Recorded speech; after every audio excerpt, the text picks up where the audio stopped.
Over the last several weeks, I've had an opportunity to interview several local politicians regarding their campaigns and issues concerning residents of Hernando County. I recently sat down with County Commissioner Nicholson regarding his bid for re-election. And yes, I did ask about the recent controversy over his relationship with a questionable woman he dated prior to his election in 2012.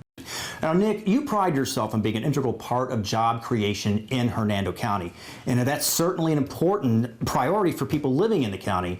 So can you tell me what you've done to assist in that regard? Tom, you're correct.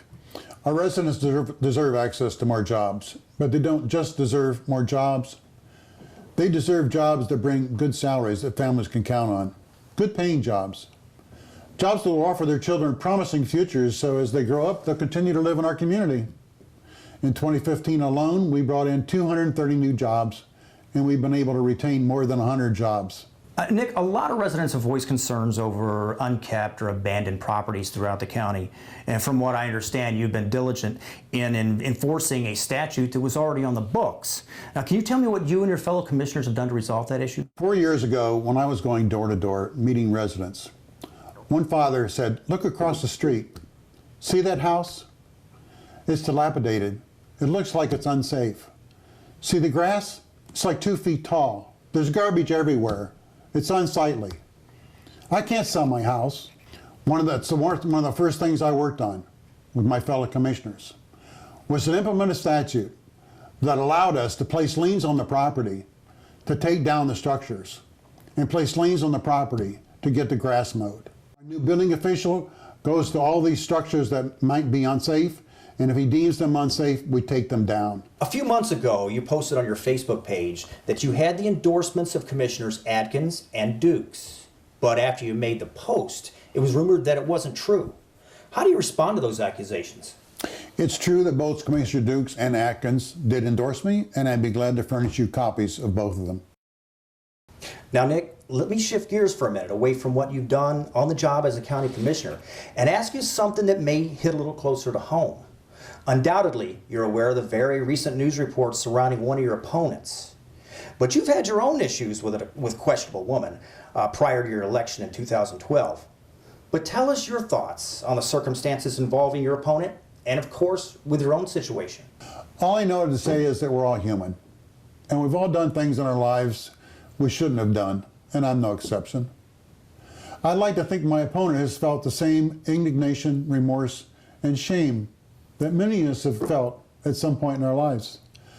I feel we should all take the high road and realize what's important is how, as a county commissioner, we have a tremendous responsibility to be passionate about our jobs and totally devoted to what's important for all of our citizens.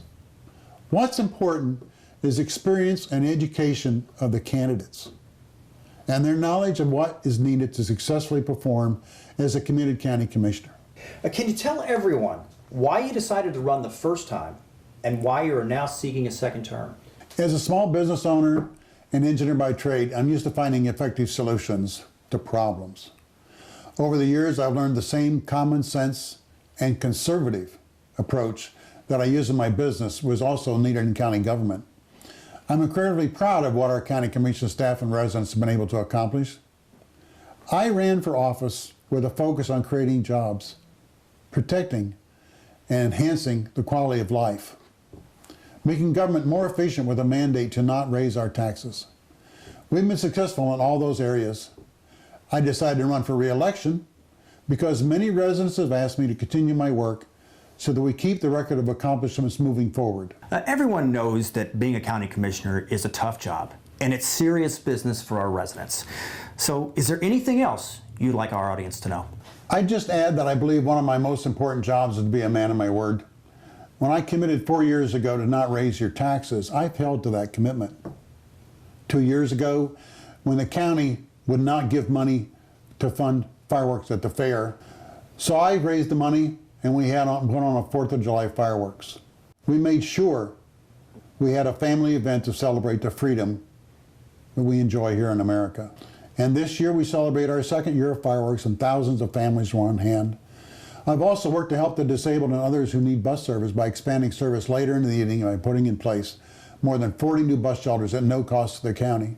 We've also provided service to Lighthouse for the Blind, for the people that can't drive because obviously they can't see. I'm also proud that we've worked to replace aged equipment and vehicles in the county, including fire trucks and ambulances, so that when we need help, you can get there quickly.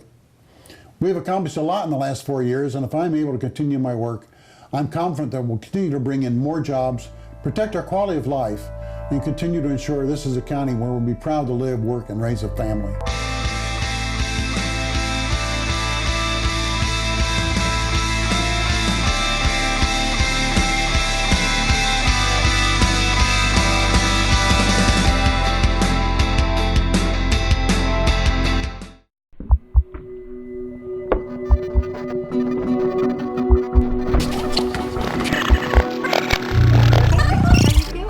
Feeling good, like the accident never happened.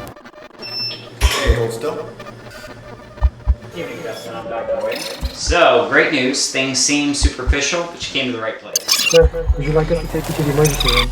No, I'm gonna call my wife and have her take me to Turlip Chiropractic. 24/7 ER treatment without the ER wait.